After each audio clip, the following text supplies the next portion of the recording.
So, pahinga muna si Tulids White dahil inuubos na ang pulok ng mga babae. Yan. Yan yung authentic nating Tulids White. So, dito, White Kelso.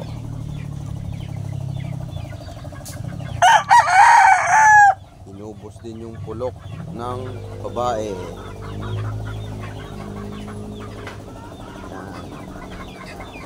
So, ito yung isang Tulids White. Iyon. Baldado kanan. Napakalaking manok.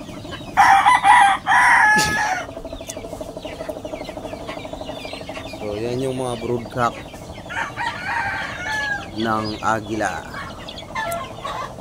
Yan, bulag na yung isang mata. Winner na din. So, ito yung mga broodcock dito. So, sa mga exotic, yan, Garces line, Tapima. At saka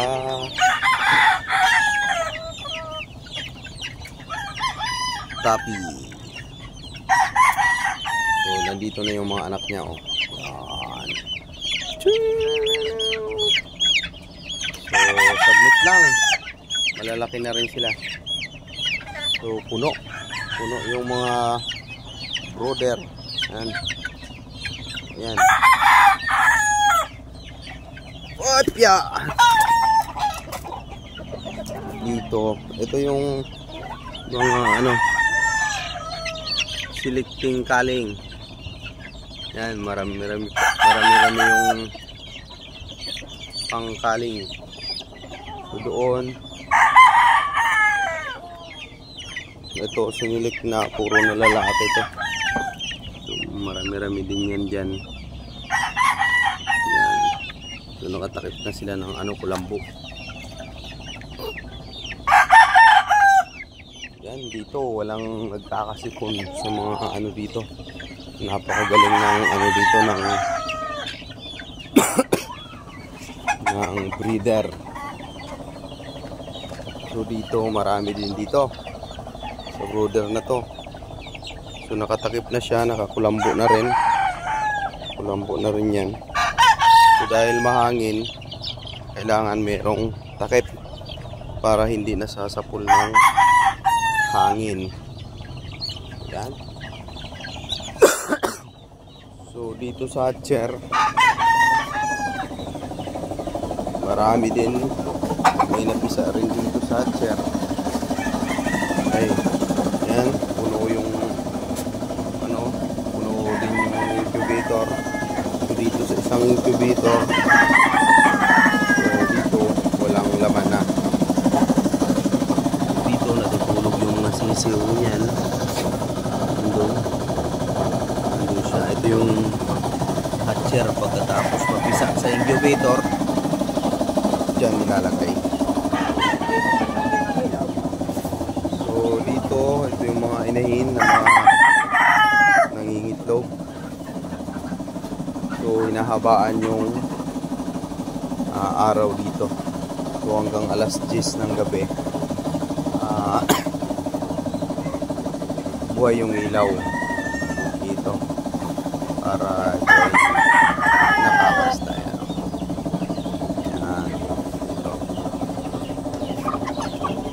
Ito yung ano, kanaway line yun, kumakasta. Saka nakakross ito sa authentic na ano, na Escolin. So ito yung lumabas sa kanaway ng Junard Salinga, Malatuba. Yung inaanak naman nila ay kanaway. Ito yung natirang kanaway na anak, bali isa na lang. So dyan yung mga salang dyan na inahin yan, meron din dyan. Ito mga inahin yan, yan yung mga nire-ready. Naka-free ko na mga yan for breeding. So ito lang yung natira na isang kanaway. Yan. Lahat na lumalabas na kanaway na kukuha ng mga buyer. And lalo na dito sa mga naging anak ng tulits, walang natira, babae lahat ang natira. Andyan, kapangsampa na yan dyan.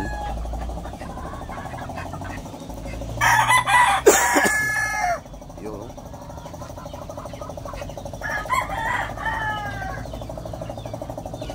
Yun.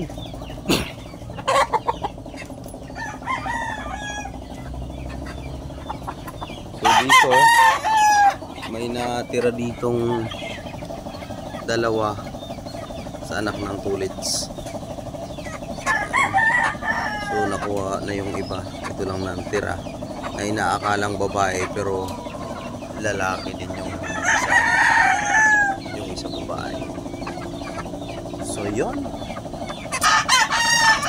update na lang tayo sa mga susunod pa.